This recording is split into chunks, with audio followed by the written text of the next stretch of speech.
What happens if you have people add fruit to their regular diet? 3 apples or 3 pears a day as snacks between meals on top of whatever else they were eating. Fruit is low in calories, but not zero, so if you add food to people's diet, even healthy foods, won't they gain weight? No, they lost a couple pounds. Maybe it was all that fiber? If you remember, we learned our gut bacteria can create anti-obesity compounds from fiber. That's why they also had a cookie group. 3 apples, 3 pears, or 3 cookies with enough oats in them to have about the same amount of fiber as the fruit.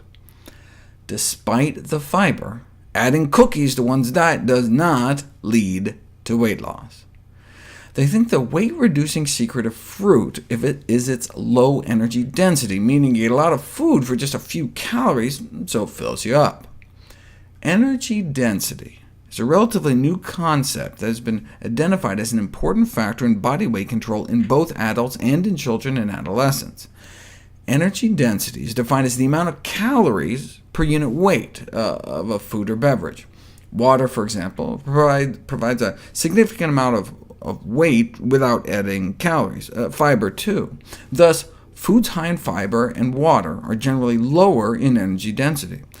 On the other hand, because dietary fat provides the greatest amount of calories per weight, foods high in fat are generally high in energy density. The CDC offers some examples. High energy density foods are like bacon, lots of calories in a small package.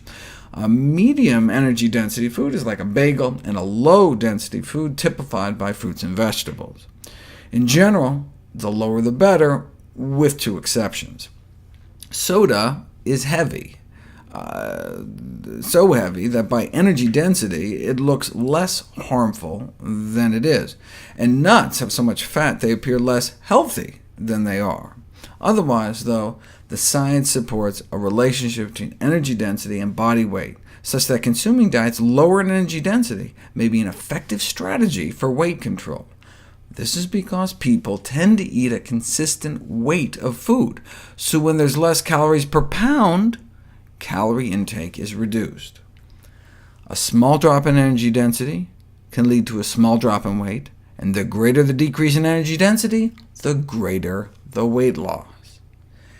Energy density can be reduced in a variety of ways, such as the addition of fruits and vegetables to recipes, or by lowering the fat or sugar content. And indeed, that's how we evolved, eating predominantly low energy density foods, such as fruits, vegetables, plants, and tubers, starch-filled roots like sweet potatoes. The first study to emphasize how fruits and vegetables could affect energy density and food intake was conducted more than 30 years ago. Researchers were able to cut people's caloric intake nearly in half, from 3,000 calories a day down to 1,570, without cutting portions, just by substituting less calorie-dense foods, which means lots of fruits, vegetables, whole grains, and beans, compared to a high-energy density meal with lots of meat and sugar. Nearly half the calories, but they enjoyed the meals just as much. They tried this in Hawaii, putting people on a traditional Hawaiian diet with all the plant foods they could eat. Lost an average of 17 pounds in just 21 days, resulting in better cholesterol, triglycerides, blood sugars, and blood pressure. Caloric intake dropped 40%, but not by eating less food. In fact, they lost 17 pounds in 21 days eating more food, 4 pounds of food. But because plants tend to be so calorically dilute, one can stuff oneself without getting the same kind of weight gain.